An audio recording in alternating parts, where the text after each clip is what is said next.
What's up, gamers? You got TigerChainsaw. Let me tell you a story from my childhood back when I was little TC. Let's take this back to 6th grade. My mom had began dating my future stepdad. He's still my stepdad, an excellent figure in my life.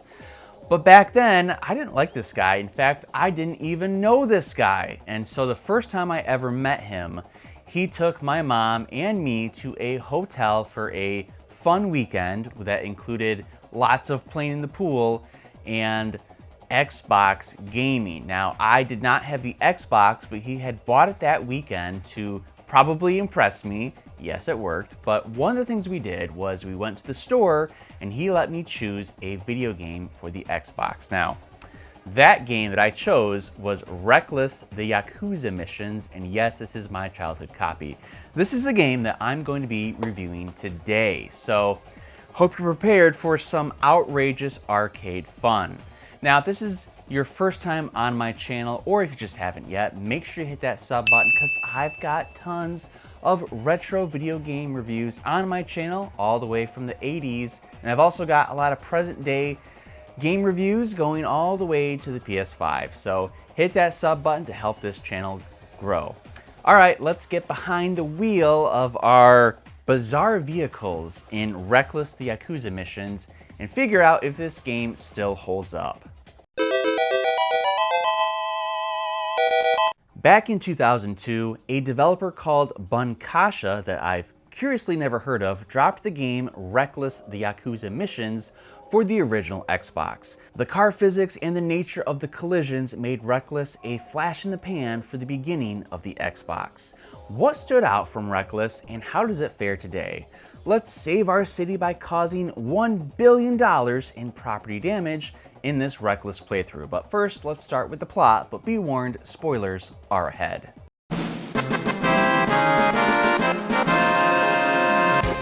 Wreckless features two different storylines. The first follows two policewomen who are your typical cute Japanese girls who seem innocent but try and act all tough. Their missions involve following the Yakuza around and stopping the crime organization. Some of their missions involve delivering blood packs to the hospital, surviving a demolition derby from the Yakuza, chasing down cars, and taking down the crime boss on top of a building.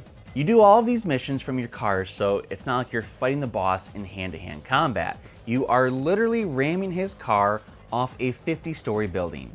The policewomen, who I don't actually remember their names, act pretty silly throughout their campaign. In one instance, they get upset over spilled pudding. What was that? No! My pudding! I'm gonna get you for this! You're not getting away from me! Or they tend to point their guns at the wrong guys, so they seem like your stereotypical police fools, but hey, at least they're cute. The second story revolves around two undercover spies who are working to bring down the Yakuza for the police chief. If you thought the policewomen were incapable, wait till you see these guys. These goons are straight from a cartoon with their stupid one-liners and over-the-top dialogue. Chubby Wubby, this is Hubby Dubby. Are you there?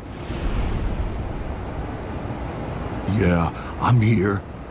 You're not saying I look chubby in this, are you? It also doesn't help that one is a towering man with a little bowl haircut and the other looks like the Japanese version of Austin Powers. Not saying either pair of characters aren't well designed, just that they are very much video game characters, which honestly is a good thing. The second set of missions has you crashing food stands, taking photos of the crime lord on his yacht, and smashing your car into a rocket ship before it takes off. Yes, this is all serious police work. Each of the stories ends with both sets getting small recognition for their efforts in bringing down the Yakuza.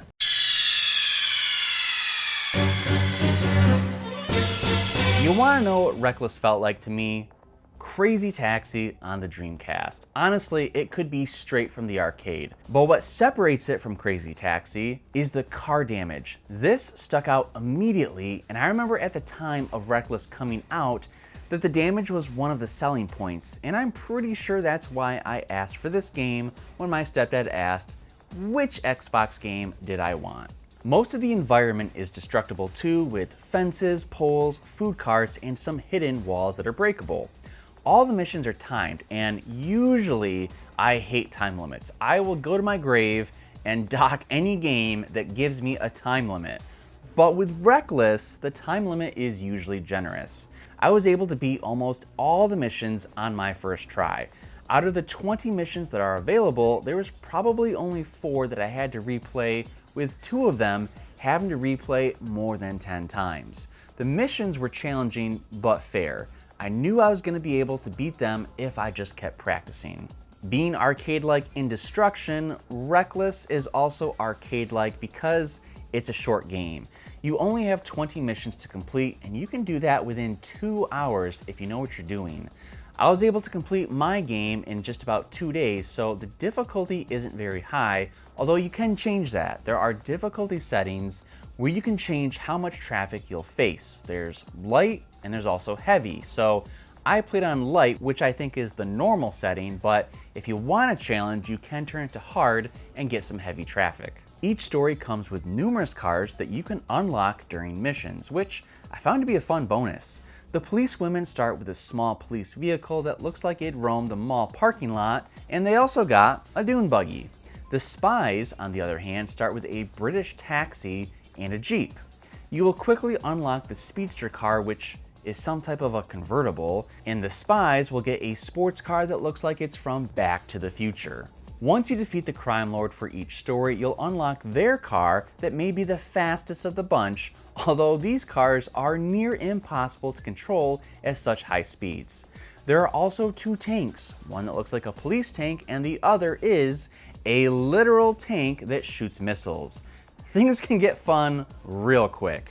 One thing that is lacking from Wreckless that would really boost my opinion of it would be a casual driving feature. It was just so much fun driving through the streets and causing mayhem during the missions. It would have been nice to have an option where you don't have to worry about an objective or a time limit. I'm quite surprised, honestly, that this feature is not included. Now, I have been told that this feature is included in the later versions that were released for the PS2 and the GameCube, but man, did I want it on the Xbox.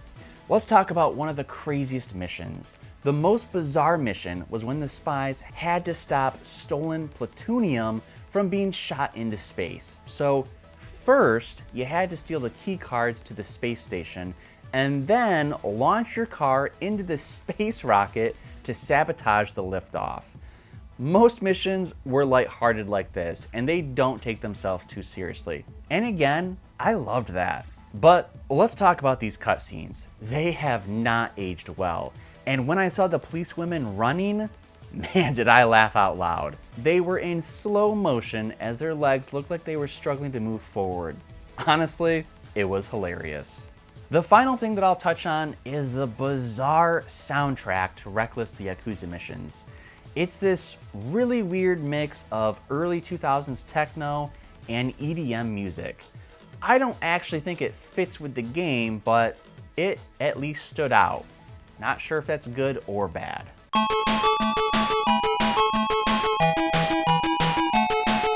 Wreckless is a great arcade game, but it's on a console. The action is fast-paced and the controls are pretty decent. I do have some minor complaints about the steering, but I was able to make do. The car damage was fantastic and is still kind of realistic for the most part. In my opinion, the game is just too short, but I did like the unlockable cars. They just really needed to include a casual driving mode where you can just drive around for fun. If they did that, this game would be awesome. Unfortunately, they didn't, which is why I'm giving Wreckless The Yakuza Missions a 6.9 out of 10. Fitting for such a wacky game. Alright gamers, that was my Wreckless The Yakuza Missions review from 2002 on the Xbox. I want to hear from you guys. Who has played this game and what are your memories of it? And in fact, while we're talking about memories, let me know in the comments below, what was the first ever Xbox game you played? I would love to know. Anyway, leave me a comment, subscribe to this channel, and drop me a like. And if you want to keep on watching, I just released a review on the Xbox One of the game Call of the Cthulhu. I think I'm saying that right. I'm sure I say that right in the review. Probably not, but that's up next, so go ahead and check that out. Gamers, thanks for watching, and make sure you play a video game today.